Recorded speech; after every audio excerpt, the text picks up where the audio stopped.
Dans cette vidéo, on va voir comment calculer la longueur d'un côté d'un triangle rectangle à l'aide de la trigonométrie. Tout d'abord, il faut connaître le vocabulaire côté opposé, côté adjacent et les formules du cosinus, du sinus et de la tangente. J'ai expliqué tout ça dans la vidéo nommée Trigonométrie, vocabulaire et formules. Premier exercice, EFG est un triangle rectangle en E tel que EGF égale 32 degrés et EG égale 7,5 cm.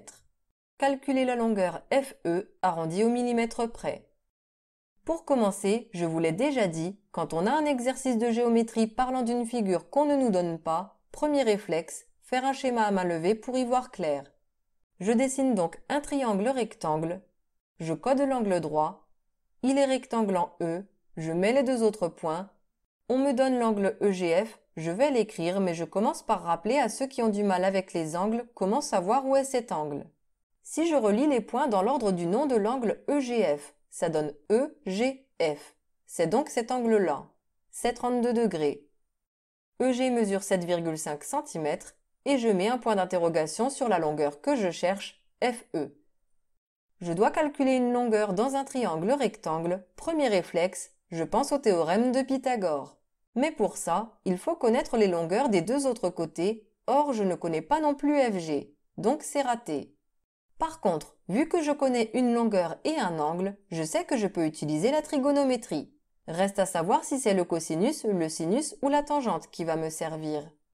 Pour savoir ça, il suffit de repérer la relation entre l'angle connu et les deux longueurs mises en jeu. Je connais la longueur EG et je vois sur la figure qu'elle relie l'angle EGF de 32 degrés à l'angle droit. C'est donc le côté adjacent à l'angle EGF. Je cherche la longueur FE qui est le côté en face de EGF, c'est donc le côté opposé. Maintenant, je cherche dans ma formule K sot OA ce qui utilise à la fois le côté opposé et le côté adjacent, donc les lettres O et A. Cette OA, c'est donc la tangente que je vais utiliser. Je n'ai plus qu'à rédiger. Je commence par le on sait que le triangle EGF est rectangle en E. Or, j'écris ma formule tangente EGF égale côté opposé sur côté adjacent. Le côté opposé est en face de l'angle, on avait dit que c'est FE, donc j'écris tangente EGF égale FE. Et en bas, le côté adjacent relie l'angle à l'angle droit, c'est donc GE ou EG. En dessous, je remplace tout ce que je connais. EGF mesure 32 degrés, donc tangente 32 est égale à. FE, je ne le connais pas, donc je le recopie. Et en bas, EG c'est 7,5. Je n'ai plus qu'à calculer FE qui est dans une fraction, je vais donc faire un produit en croix, et pour m'aider, je mets le sur 1 en dessous de tangente 32. Je vous rappelle que pour transformer un nombre en fraction, il suffit de mettre 1 au dénominateur. Je fais mon produit en croix, FE est égal à 7,5 fois tangente 32 divisé par 1. La calculatrice me donne ceci. J'ai demandé d'arrondir au millimètre, on est ici en centimètres, donc les millimètres c'est un chiffre après la virgule, ça fait environ 4,7 cm. Je termine très rapidement par un deuxième exercice pour consolider vos connaissances. ABC est un triangle rectangle en B, je fais le schéma. L'angle BAC mesure 52 degrés et le côté BC mesure 8 cm. On doit calculer AC, je mets dessus un point d'interrogation. On cherche une longueur dans un triangle rectangle, je pense au théorème de Pythagore, mais ça n'ira pas car on ne connaît pas non plus AB. Mais vu qu'on connaît une longueur et un angle, on peut utiliser la trigonométrie.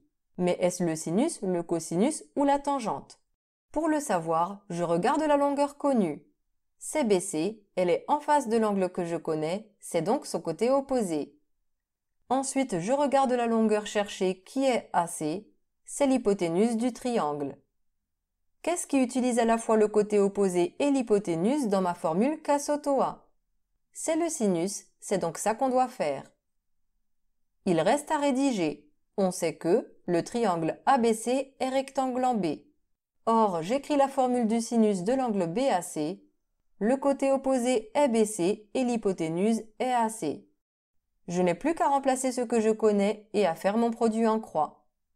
Je mets mon sur 1 sous le sinus et ça donne AC égale 8 fois 1 divisé par sin 52.